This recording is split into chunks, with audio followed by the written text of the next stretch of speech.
Good morning, all of you, dear listeners, respected listeners. Constitutional classes के तहत आज भारतीय संविधान के अनुच्छेद 80 पर article 80 of the Indian constitution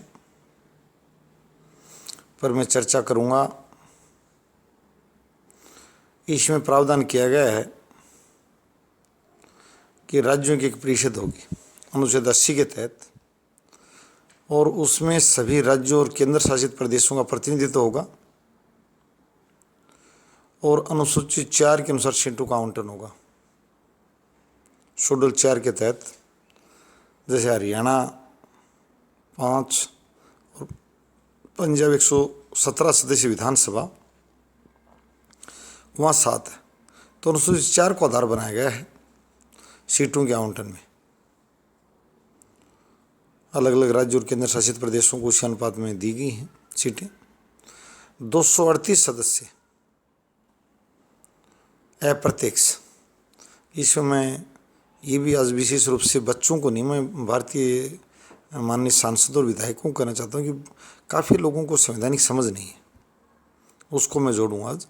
और उन साथियों से प्रार्थना करूँगा कि वो भी बच्चों के साथ साथ स्टूडेंट्स के कंपटीशन के लिए और एक प्रकार से एकेडमिक में लाभ देगा ये चीज़ें, और सिटीजनशिप डेवलप होती है। कई बार मैं देखता हूँ कुछ ऐप को मैं ज़्यादा उनसे उनके लिए बड़ी एक सभ्य शब्दावली पर हुआ निर्वाचित प्रतिनिधि होने के नाते उन साथियों को ज्ञान के अभाव में, संवैधानिक जानकारी अभाव में, कई बार कहते हैं राज्यपाल के पद अंग्रेजी व्यवस्था तहत ये है, कभी कहते हैं राज्यसभा की ज़रूरत नहीं, ऐसा नहीं। ये सदन जो बनाए गए हैं भारतीय जो सम्मानित सदस्य थे संविधान सभा के, डॉक्टर भीमराव अम्बेडकर जी के नेतृत्व में, डॉक्टर राजेंद्र प्रसाद जी के नेतृत्व में बड़ी सोच समझकर भारतीय संविधान का बड़ा एक बनाया, और जो गढ़ना आर्किटेक्चर जो है वो बड़ा सॉलिड है।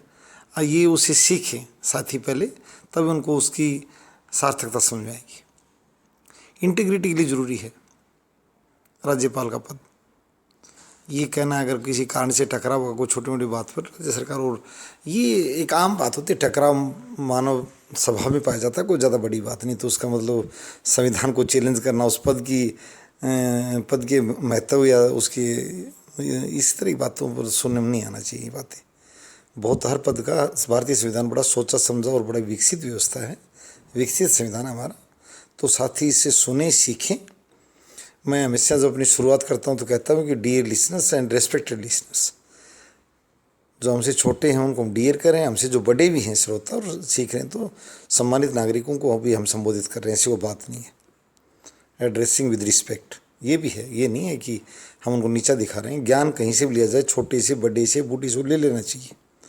तो आर्टिकल जो 80 है वो राज्यों की एक परिषद यानी राज्यसभा की व्यवस्था को लेकर भारतीय संविधान में प्रावधान किया गया है, और उसमें जो सीटों का आवंटन जो केंद्र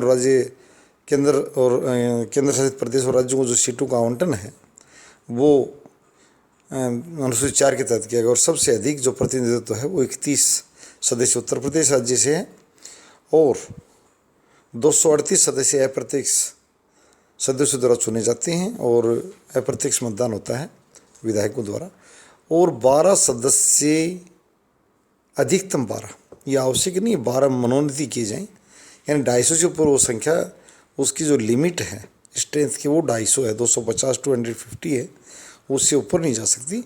और 12 सदस्यों तक राष्ट्रपति महोदय केंद्र सरकार अनुशंसा पर, साथ ही भी शर्त है, मनोनीत कर सकते हैं जितना भी 1 2 10 12 वो कला या किसी भी उत्कृष्टता के क्षेत्र में दिखाई जिससे राष्ट्र और समाज को लाभ हुआ है, उनको मनोनीत किया जा सकता है।